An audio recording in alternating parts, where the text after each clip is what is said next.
Today's episode of the WAC Podcast is brought to you by Hercules Tires, the official tire of the Western Athletic Conference.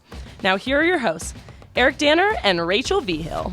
Welcome to the WAC Podcast, Eric Danner and Rachel Vigil. This time we are joined by CBU head women's basketball coach Jarrod Olson. Coach Olson, welcome to the show. Well, thanks for having me, guys.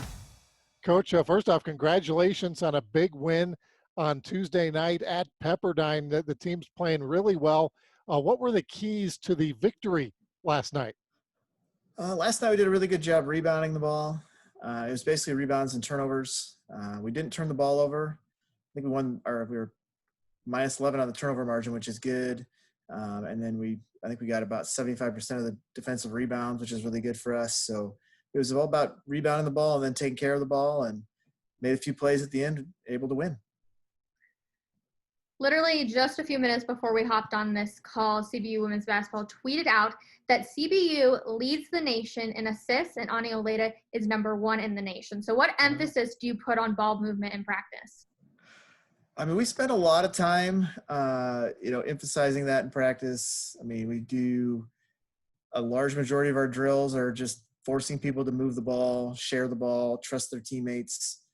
It's definitely a very big talking point for me. That is probably my biggest pet peeve when I'm playing pickup basketball is when people don't pass. So I definitely emphasize that a lot when we're playing. It just makes the game more fun. And Ani has really grown into someone. I mean, her freshman year, she only passed as a last resort. She was a little bit of a ball hog, but she's really grown a lot as a player. I mean, I couldn't be more proud of the way she started the year. I mean, you can just see her, just manipulating defenses on the floor with her head as well as her legs. And she's just been playing great. And the vision she's had, to find her teammates has just really shown, what you can really do as a player when you really work at it and you put the time in. And I mean, she's the hardest worker we have, both, in the weight room, on the court, and then just, spending a lot of time with me watching video and analyzing some of those choices. And, it really makes me really proud just to see her put all that into action when she's out there playing. Well, Coach Ani Oleda getting some kudos after that game. She got the Sports Center 10th best play. I thought it should have been higher. Half-court shot that she made at Pepperdine at the end of the first quarter. And, I mean, it wasn't like a heave. It was a shot. Well, every game day at Shoot-Around, we always line them up and we don't leave till somebody hits one. I think she actually hit one that morning too. So I think it just might've been her day, but it's pretty exciting and it's fun. I mean, anytime you see a half-court shot, even just as a casual fan, you get excited, right? And, to have it happen in a real game and then to, I didn't see her on SportsCenter, but I got a lot of texts saying, hey, you got to check this out. And then, obviously followed up later and saw it, but I thought that was pretty cool. Brittney Thomas was named WAC Player of the Week 2 weeks ago. However, we haven't seen her recently. Can you update us on how she's doing? Injury? What's going on? Yeah, she was in concussion protocol. She's working her way out right now. We're hoping that she can play, sometime before Christmas. But, those things, we will not play her until she's 100% ready to go. So we're just being cautious with her. But she's definitely on track to get back out there. Nothing that should last very long. So we're hopeful. Talking with Jarrod Olson, the head women's basketball coach at CBU, and Brittney missed all of last year. Caitlin Harper missed a big chunk of last year, and she's been able to step in Brittney's absence anyway for a little bit of it, and she was named WAC Player of the Week as well. What have you seen from Caitlin? It seems like each game you're kind of giving her more minutes. Maybe her injury, maybe she's getting a little more used to playing after having that season-ending injury last year. I mean, we're obviously, very blessed to have 2 really good post players, and they're different types of players too. So they often complement each other, as one's going in and then coming out, they bring something different to the team and different, for the opponent to have to worry about. And Caitlin, she did tear ACL last year, pretty early in the year and redshirted. And, she's been struggling a little bit with confidence, just coming back from a serious injury like that. But, we've been really pleased with how she's progressed. She's right on schedule in terms of what we thought, how long it would take for her to get back to where she was feeling confident and playing at a high level, and really it's just, she's had been doing that, but it's just doing it a little bit more consistently. which shows up a little bit more in the games. And like I said, I mean, we're thankful to have them both. And, when they're on the floor, we're definitely a much better team. And it makes me look like I know what I'm doing when they're out there. I mean, last year, everybody thought I was terrible at coaching, and now they're back and they think I'm good at coaching again. So it's just kind of funny how that works. Well, Coach, undefeated, 7-0 right now. What's the one thing that this team has done to keep that record? I think they've just shown a little bit of a grit. We spent a lot of time talking about, trying to emphasize defense early on in the year. And we've been better defensively this year than we have been in the past, but it's not like we've been amazing. But I think just a lot of just being tough, making it tough on the other team to score, able to kind of like grab those rebounds when we needed them. And we're still a work in progress. I mean, first of all, just fortunate enough just to play as many games as we have. It's just been kind of amazing in itself. And then, we've had some bounces go our way early on, which is, given us maybe, some wins. But, those things, you got to kind of earn some of that luck too a little bit. And I think the girls have played really well. And I'd say if anything, just impressed with some of their grit and toughness, and hopefully we can keep growing with that. Well, Coach, every time I look at my email, I hit refresh. It seems like the schedules have changed for someone. So you mentioned being able to play so many games so far, and that you're fortunate with that. I think Dixie might have only played one game so far, and you've already played 7. And then you get to play Cal Poly at home before the break, and then possibly against San Diego again. Knock on wood, as we are taping this on a Wednesday. Having 9 games under your belt non-conference, that's got to be a pretty good boost as we head into conference play. I know this is kind of cheesy, but, before the season, we talked a little bit about with the team and as coaches, just like any game we play, we're counting as a win. So this is going to be an undefeated season for us, because however many we get to play, it's just a win to get out there and be able to play, considering, like you said, there's a lot of people that haven't had those opportunities. And we're very thankful that we've been able to do that, and I mean, there's, a lot of those things just, I think we took for granted in the past. And we won't be doing that anymore. We're definitely thankful, for those opportunities to get out there and play. And hopefully we can play quite a few more games too. It's a lot more fun when you can play. What is the fan situation looking like now and possibly in the future? Are there any information you can share with us? I mean, it's all dependent on like your state, local, county officials and stuff. So currently for us, we don't have fans. And we have a great webcast on the WAC digital network. Very thankful for. So thank you guys. But, and at some point, eventually, we'll have fans. That might be next year, maybe the year after that, who knows? But we appreciate the support everybody's given us, away from the gym, right? I mean, people are watching online. I'm getting a lot of feedback with texts and emails from people that support us. And, we're thankful they're sticking with us, even though, we can't see them in person. Coach, you were talking a little bit about Caitlin Harper and what she's been able to do early in the season. Obviously, Ani Oleda has gone on to be even better than she was last year, preseason player of the year. But you also have some new faces on the team that have been contributing, and especially in that win over Pepperdine, you had a couple players off the bench scoring double figures. Are there some pleasant surprises so far in this year's team? I mean, I don't know if I'd say there's surprises as much as just there's been people that have stepped up. Like last night, Tiana Neal had a really nice game.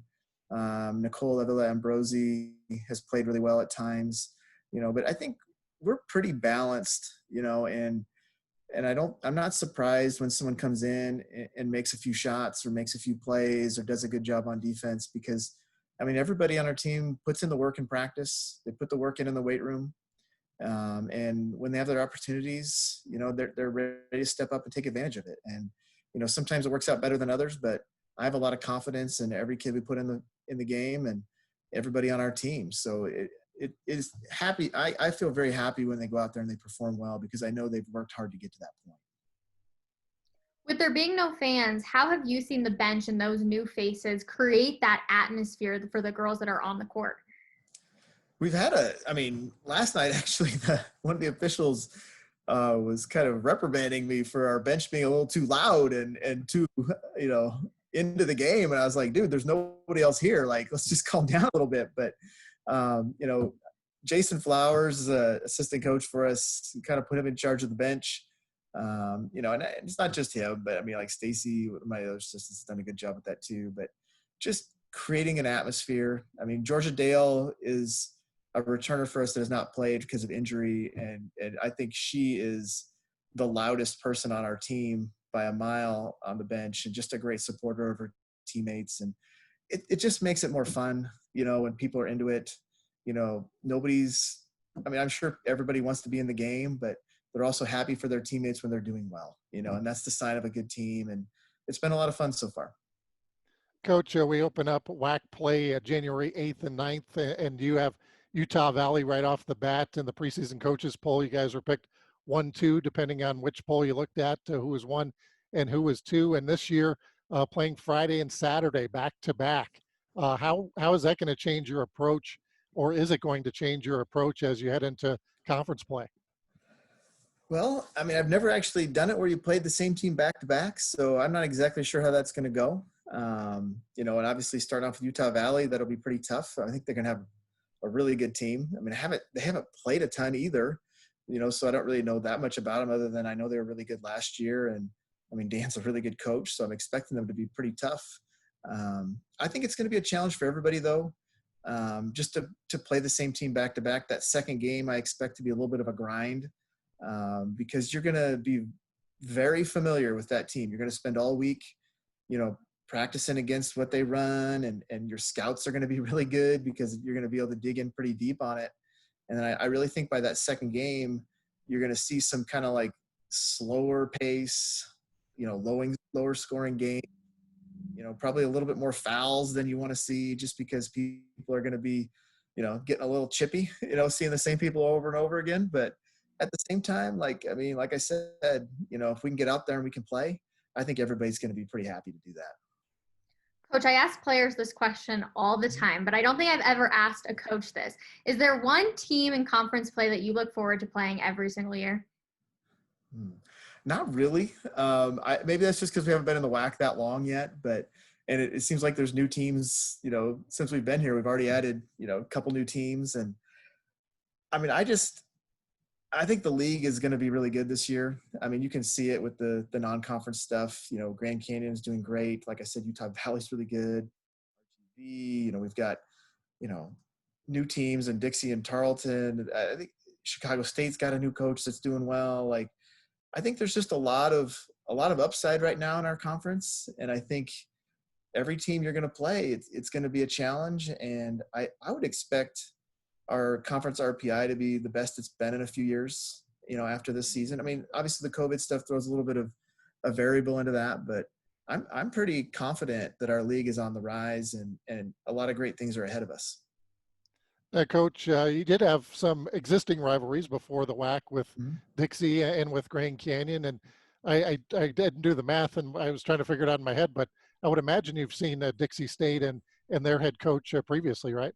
Yeah, so like we've played against JD a couple times, and I mean, he's, just to compliment him, I mean, my first 2 years playing against Dixie State, I think we went against 4 different coaches, maybe 5. It was kind of a mess, and he's come in and really stabilized things and got the team moving in the right direction, you know, which is a credit to him. You know, it's nice we get to drive there instead of fly, which is kind of good. I mean, in the WAC, you spend a lot of time in airports, so anytime you get on the bus, it kind of mixes things up a little bit. And yeah, I mean, we know they're going to have a good team, and he's going to be a good coach, and you know, it's going to be a friendly rivalry just because it's close by, probably. In March, you will have the opportunity to head to WAC Vegas. How has that changed your mindset this year with the tournament being at the end of the season? I think normally it would have been something that was kind of like, you know, everybody's just kind of gearing towards that. But I think with the COVID stuff, it's really just kind of put more of an emphasis on day to day. You know, we're just not looking that far ahead, even though I think in the back of our minds, we're all pretty excited that we're getting that opportunity, you know, because it is something that you can kind of look forward to. And it is something that will be a lot of fun. You know, if we're healthy and we can go and play in that thing, like it's going to be fun just to go in that environment, and be able to play in a tournament, where people are competing, and I think the competition is going to be good. And I think we're going to be excited to go down there, and I think just that, whether there's fans or no fans, just the environment with just being with the other teams that you're competing with and everybody kind of going for something and getting after it, I think it's going to be a lot of fun. Well, Coach, congratulations to the fast start to the season. Rachel and I are both looking forward to seeing you in WAC Vegas here in a few months. All right, guys. Thank you very much. I appreciate you taking the time, and have a great day. Thanks, Right, Coach. that is Jarrod Olson, CBU women's basketball coach. You're listening to the WAC Podcast. Make sure to follow us on Facebook, Instagram, Twitter, and YouTube. And check out our website at wacsports.com.